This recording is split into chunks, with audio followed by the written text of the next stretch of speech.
Guys one piece का chapter 1128 finally आ चुका है। अगर आपने पिछला चैप्टर भी नहीं देखा ना अभी तक, तो इधर क्लिक करके पहले पिछला चैप्टर जरूर देख लेना। चलो वीडियो में अब आगे बढ़ते हैं। तो इस चैप्टर का टाइटल है आरपीजी। लगता है कुछ गेम्स रिलेटेड ही होने वाला है। इस चैप्टर की भी शुरुआत बिग स्टीन कैसल से होती है, जहां सांजी नामी को लेके कैसल से कूद जाता है विद लूफी, जोरो एंड उसोप। और नीचे उतर के वो लोग देखते हैं कि ये पूरा किंगडम लेगो पीसीस से बना हुआ है, जहां बीच में यग्ड्रासिल का ट्री है। फिर जोरो बताता है कि वो टाउन के दूसरे साइड पे उठता है और उसे कुछ नॉइजेस आती हैं। जिस नॉइजेस को फॉलो करने के बाद वो देखता है कि लूफी एक बड़े से रैबिट की मार रहा था, को मार रहा था।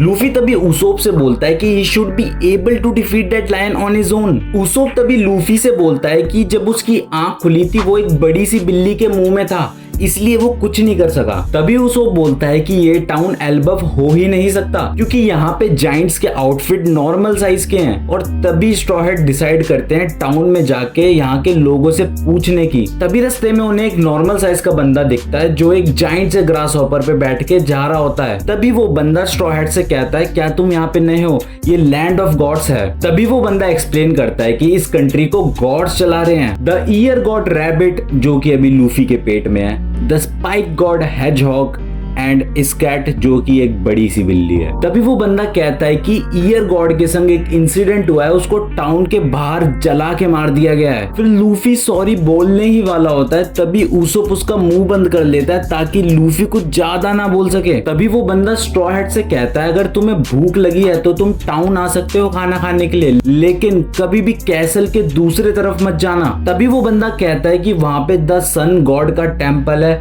जो हमेशा गार्डेड रहता है, और जो भी बंदा वहां गया है वो कभी लौट के वापस नहीं आया। ये सब सुन के लूफी बहुत ज्यादा एक्साइटेड हो जाता है और तुरंत ही द सन गॉड के टेम्पल की तरफ भागता है। जोरो भी काफी ज्यादा इंटरेस्टेड हो जाता है जब वो गार्डियन बीस्ट के बारे में सुनता है, और फिर वो भी लूफी के पीछे चला जाता है। तभी लूफी को रोड काफी ही ज्यादा लंबी लगती है और जो इंटायर किंगडम है वो कुछ ज्यादा ही वाइड लगता है। सडनली तभी वो एक इनविजिबल चीज पे टकराता है और उसे तोड़ देता है, और तभी रिवील होता है कि ये तो एक जायंट मिरर था, और जो भी हम स्काई और सीनरीज देख रहे हैं ये और कुछ नहीं बस मिरर की रिफ्लेक्शंस हैं। लेगो टाउन के लोग शॉक्ड हैं आसमान के क्रैक को देख के। उन्हें कोई बताओ कि वो चिल रहे हैं क्योंकि व्हाइट बियर्ड वापस नहीं आने वाला। मस्त जोक मारा रे, ये हंस रहे हलकट हंस। फिर हम देखते हैं लूफी भागते भागते मिरर को पार कर देता है और जमीन पर गिर जाता है। क्या ये वन पीस एक्स लेगो का कोलैब है?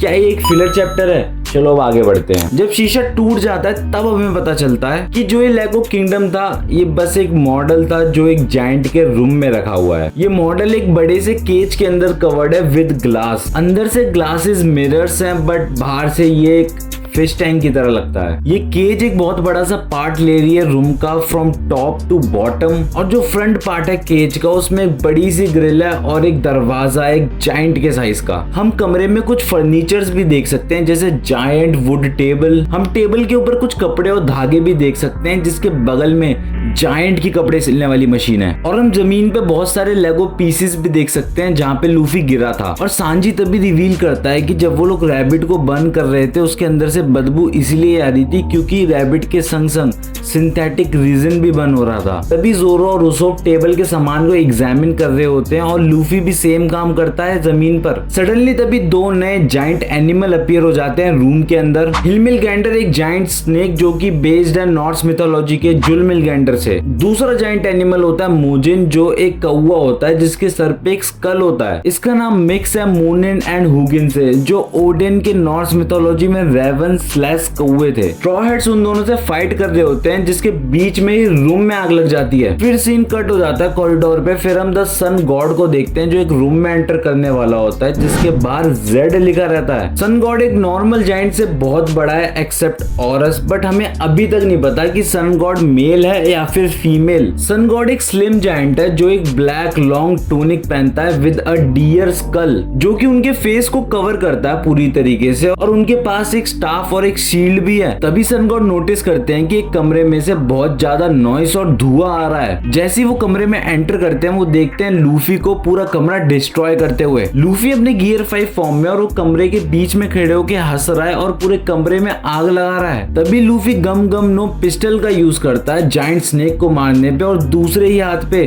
जोरो जायंट रेवन को खत्म कर देता है। तभी स्ट्रॉ हैट्स वापस से उस मॉडल के अंदर घुस जाते हैं ताकि वो सन गॉड से पीछा छुड़ा पाए। तभी उन्हें वापस से स्कैट मिलती है जो कि हमने पिछले चैप्टर में देखी थी। स्कैट बहुत ही ज्यादा गुस्से में थे लेकिन स्ट्रॉ हैट्स उसकी दोबारा मार लगा के उसका इस्तेमाल करते हैं ताकि वो सन गॉड को आउटरन कर सकें। तभी नामी दूसरे स्ट्रॉ हैट्स को एक मैप दिखाती है और उनसे कहती है अगर हम स्ट्रेट लाइन में चलते रहे तो हम एक मिरर तोड़ के सीधे बाहर पहुंच जाएंगे। सन गॉड को इतने ज्यादा गुस्से में देखने के बाद गांव के लोग बहुत ही ज्यादा शॉक्ड हैं और आखिर में सन गॉड कहता है कि स्ट्रॉ हैट्स मैं तुम्हें एस्केप करने नहीं दूंगा और इसी के साथ चैप्टर एंड हो जाता है। अगर आप चाहते हो कि वन पीस की लेटेस्ट अपडेट्स आपके पास सबसे पहले आए तो इस चैनल को सब्सक्राइब करना मत भूलना।